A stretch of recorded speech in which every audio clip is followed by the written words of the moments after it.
পাৰ মাংসৰ জোলৰ বাবে আমি দুটা পাৰ ল'লোঁ, কাটি ধুনীয়াকৈ ধুই ল'লোঁ আৰু লৈছোঁ বিলাহী এটা, কোমোৰা এটুকুৰা আৰু মিডিয়াম সাইজৰ আলু দুটা। পিঁয়াজৰ পেষ্ট কৰি ল'লোঁ, দুটা পিঁয়াজ, আদা আৰু নহৰুৰ পেষ্ট, লং, ডালচেনি আৰু এইখিনি জালুক, তেজপাত দুটা। আমি এইখিনি পেষ্ট কৰি ল'ম। আহক তেলে বনাওঁ।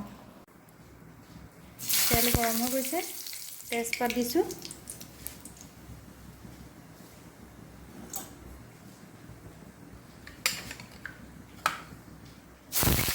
পিঁয়াজৰ পেষ্টখিনি,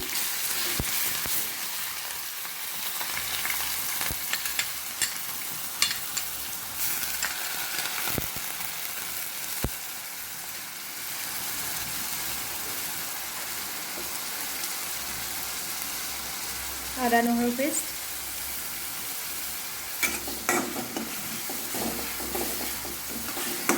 ভাজি ল'বলৈ গৈছোঁ যে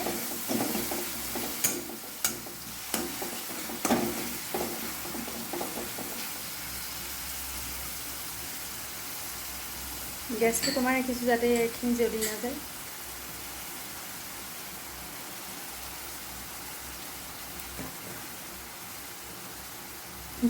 নিয়ম অনুসৰি হালধি,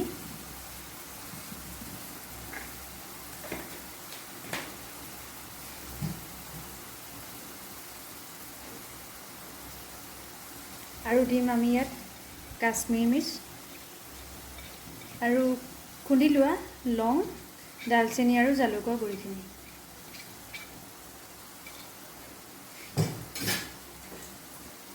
এতিয়া এইখিনি লৰাই আছোঁ।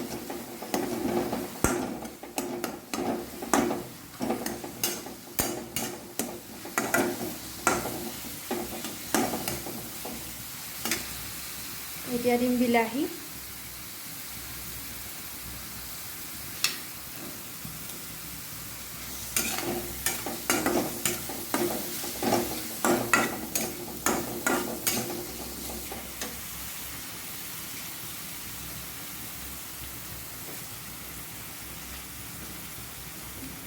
বিলাহীখিনি সিজিবৰ কাৰণে আমি দিম এতিয়া অলপমান চেনি, বেছি নহয় অকণমান।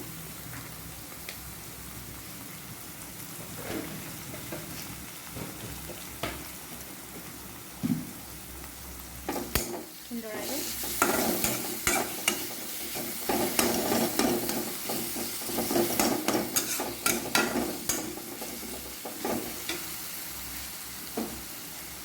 এতিয়া আমি মাংস দি দিম।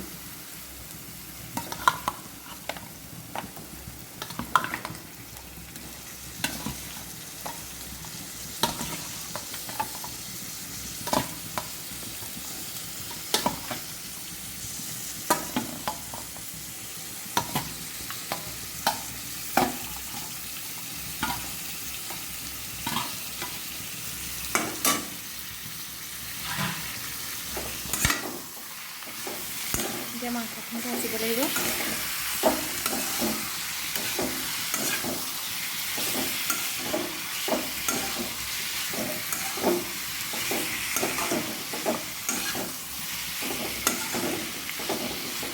পাঁচ মিনিটমান আমি ঢাকি দিম।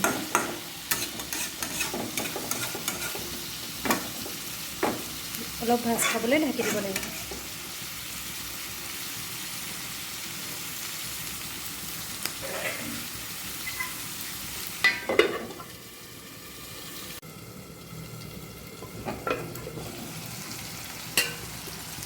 পাৰ মাংসখিনি সিজি গৈছে।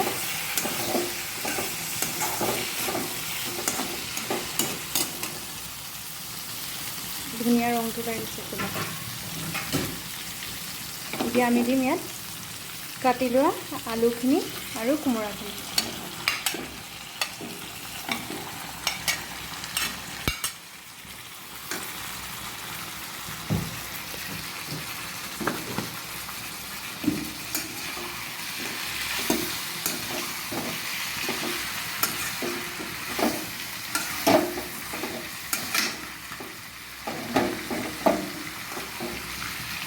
নিমখ দি পেলাই আমি এতিয়া সিজিবলৈ দিব লাগিব।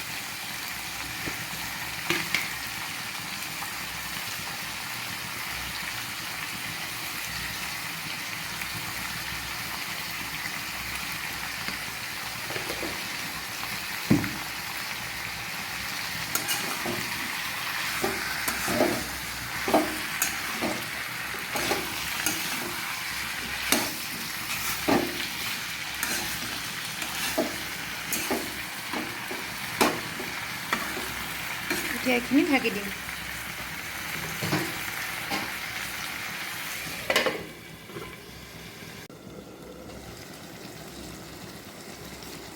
মাংস ধুনীয়াকৈ সিজি গৈছে আমাৰ।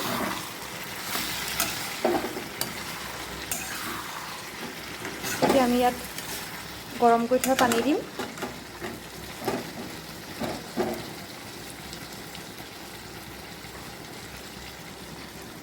পানী দিছোঁ একাপ।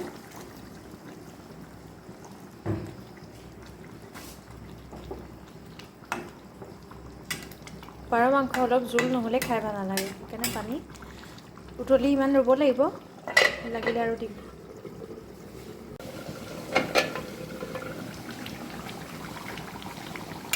আমাৰ পাৰ মাংস হৈ গৈছে, ধুনীয়াকৈ সিজি গ'ল।